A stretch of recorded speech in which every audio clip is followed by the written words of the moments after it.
Vladimir Lenin once said, "There are decades where nothing happens, and there are weeks where decades happen."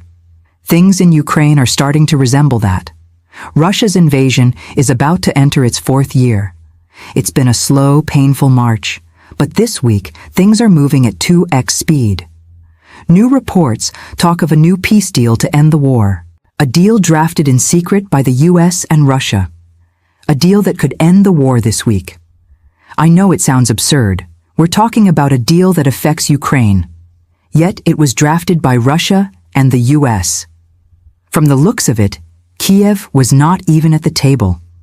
So, will it accept the secret deal? Also, what is this deal?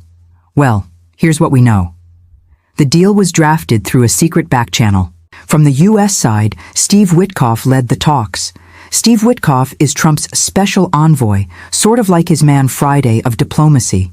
From the Russian side, it was Kirill Dmitriev. He led the talks. He heads the Russian Sovereign Wealth Fund. He's also a close aide of Vladimir Putin. These two men held secret talks. They bypassed the traditional channels of diplomacy, and they came up with a 28-point draft. Here's what it says. We look at the main points that it makes. 1. Ukraine will have to give up all of Donbas. Donbas is a region in eastern Ukraine. It is where most of the fighting is happening. Russia controls around 90% of Donbas. But this deal says Ukraine will surrender all of it, including the remaining 10%. Ukraine will give it to Russia. That's point number 1, giving up Donbas. Second, Ukraine will have to cut its military by half.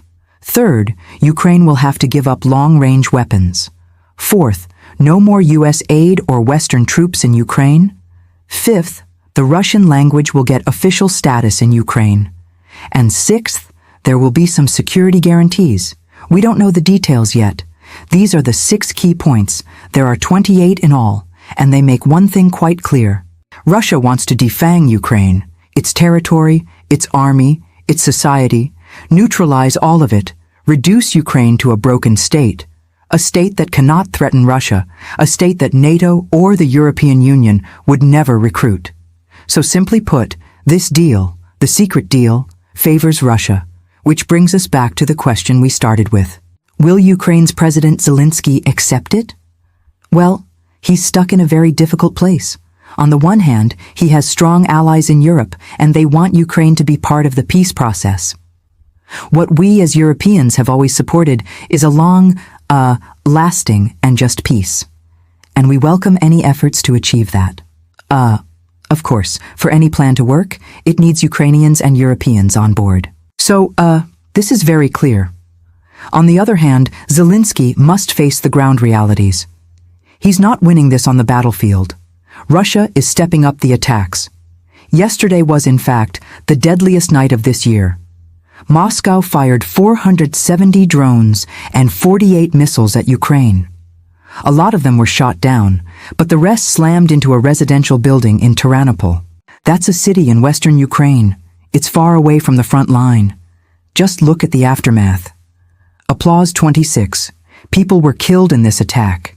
Many are yet to be found in the debris. It was one of the deadliest nights since the war began.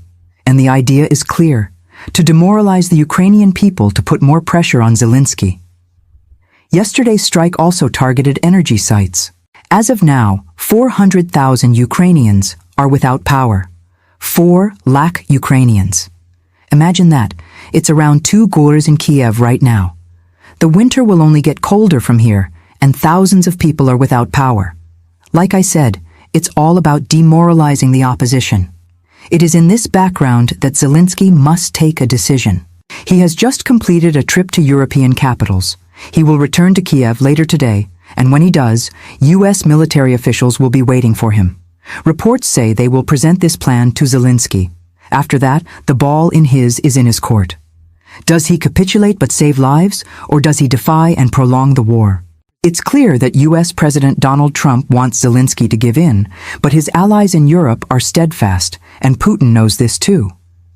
In recent days, the Russian president has ramped up the pressure on Europe. Right now, a Russian spy ship is sailing near British waters. London says it fired lasers at British pilots. Last week, Poland was hit by sabotage. They say Russia ordered blasts on their railway lines. Romania and Moldova have reported Russian drone incursions. Plus, mysterious drones have been spotted over multiple European airports. The assumption is Russia is waging a hybrid war. Basically, Putin is asking Europe to stay in its lane, to not ramp up its support for Kyiv. In public, this has not deterred Europe. Their leaders still continue to offer full support to Ukraine. But in private, it's not clear what their position is. Trump alone may not be able to